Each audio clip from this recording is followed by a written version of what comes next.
Ms. Sykes, Thank you, Mr. Chair. I have an amendment at the desk. please designate.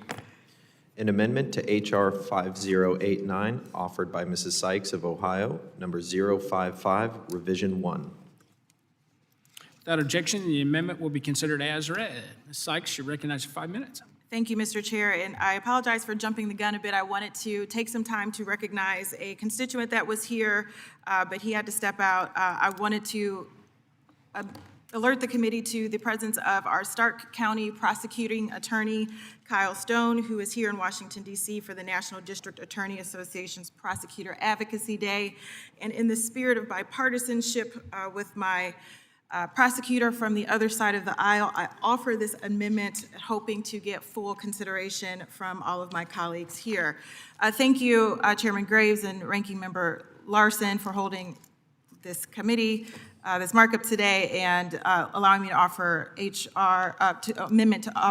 an amendment to H.R. 5089 to protect our drinking water and prevent increased water rates. This amendment will reinstate the requirement for a permit if it could impact waters that a state may use for drinking water, or it could increase water costs because of additional water treatment needs.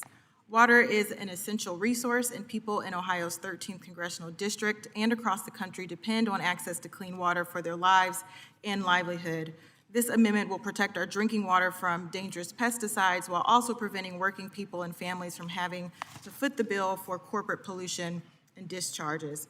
At a time where costs are high, we as members of Congress should not be putting the burden on our constituents to pay for bad actors, and this amendment saves money and keeps costs low.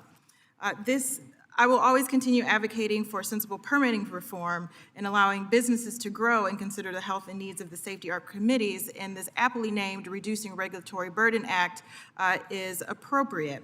But water affordability is top of mind for the constituents in my district, and while I do want to ensure that the regulations are not so burdensome that we cannot produce and grow, my top priority is making sure that we are lowering costs for people in Ohio's 13th Congressional District and across the country. And so, Mr. Chair, I ask support from all of the members of this committee to consider this amendment, specifically for folks in Ohio's 13th District, where the largest sewer and water district announced water increase rates just this year, adding an additional burden. If I can advocate for my constituents as well as many others to reduce the costs, especially in the event that there are pollutants in water, I would have done the job that my constituents have sent me to do. So, Mr. Chairman, I urge my colleagues to support this amendment, and I yield back the balance of my time.